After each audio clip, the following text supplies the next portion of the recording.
salat. Bahkan dalam riwayat Bukhari Muslim ketika Abdullah bin Mas'ud bertanya, ini dalam hadis yang sahih, Rasulullah SAW bersabda, Abdullah bin Mas'ud mengatakan, "Sa'altu Rasulullah sallallahu alaihi wasallam, ayyul a'mali ahabbu ila Allah azza wa jalla." Abdullah bin Mas'ud mengatakan, pernah aku bertanya kepada Rasulullah, amalan apa yang paling dicintai di sisi Allah? Apa yang pertama beliau sebutkan? As-salatu ala waqtiha.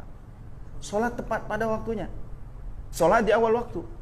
Maka untuk menunjang salat di awal waktu itu yang paling baik adalah berjamaah. Kalau kita seorang diri, salat seorang diri, salat sendiri-sendiri, ya, munfarid di rumah, ya, kewajiban selesai, tertunaikan. Tetapi umumnya, ya, saya tidak mengatakan semua, umumnya itu tidak di awal waktu, tidak tepat waktu, biasanya di akhir-akhir, masih lama insya Allah, masih bisa ini. Tapi kalau kita sholat berjamaah, artinya kita sholat di awal waktu. As-salatu ala waqtiha, kata Rasulullah sallallahu alaihi wasallam. Yang kedua, thumma ayu. Lalu apa lagi? Kata Rasulullah SAW, birrul walidain, berbuat baik kepada kedua orang tua. Berbuat baik kepada orang tua. Kemarin kita sudah sebutkan juga kisah Juraij itu. Juraij itu dilalaikan oleh ibadah kepada Allah dari memenuhi panggilan ibunya. Ada orang beribadah, saking sibuknya beribadah, dia tidak peduli ibundanya.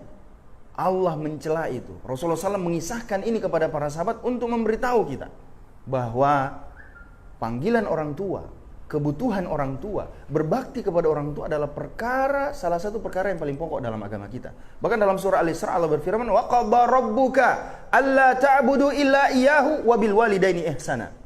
Allah menetapkan kepadamu, mewajibkan kepadamu agar engkau tidak menyembah kecuali kepada Allah Subhanahu wa taala. Dan yang kedua, Allah menggandengkan antara ibadah dengan apa? Wabil walidaini ihsana, dan kepada kedua, ya kan, kedua orang tua berbuat baiklah, berbaktilah. Bukan salah satunya, kedua orang tua.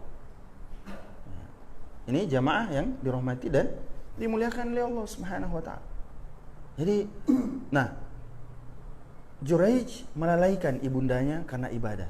Bagaimana dengan orang yang melalaikan orang tuanya bukan karena ibadah? Mungkin persoalan keduniaan, apalagi kemaksiatan.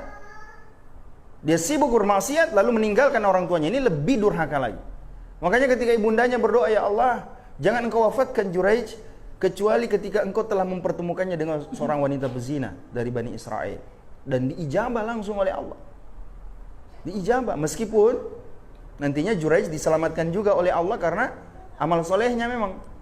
Nah, ini juga menjadi buah dari amal soleh, buah dari ibadah itu adalah penjagaan dari sisi Allah. Tapi di satu sisi, hadis riwayat Bukhari Muslim, Tirmidzi, An-Nasai, Imam Abu Daud itu juga menunjukkan kepada kita tentang dicelanya mengabaikan kedua orang tua kita meskipun karena alasan agama. Bahkan dalam hadis itu terlihat bagaimana dia sholat sunnah lalu mengabaikan perintah ibundanya. Ya, maka para ulama kita mengatakan kalau kita sholat sunnah lalu dipanggil orang tua, batalkan sholat sunnahnya. Karena lebih utama memenuhi panggilan ibunda, ayahanda daripada melaksanakan sholat sunnah. Birrul walidain. Lalu yang ketiga, tsumma ayu. Lalu apa lagi kata Rasulullah SAW? Al-jihadu fisabilillah, yaitu berjihad, berjuang di jalan Allah Subhanahu wa taala. Dari hadis yang pertama kita sebutkan tadi, Ra'sul amr al-Islam wa umuduhu as-shalah wa dhurwatu sanamihi al-jihad. Ini menunjukkan bahwa tugas kita tidak sekedar menjadi orang yang sholat, beribadah secara individual, tapi ada tugas lain, yaitu berjihad, berjuang dalam kehidupan kita. Maknanya luas. Di antaranya juga adalah berjuang bagaimana kita mengajak saudara-saudara kita yang belum kenal Islam, belum kenal sholat, belum kenal ibadah untuk datang ke masjid, datang ke majelis ilmu. Itu bagian dari perjuangan. Jadi salah kalau dikatakan cukup datang ke majelis ilmu segalanya bisa berubah.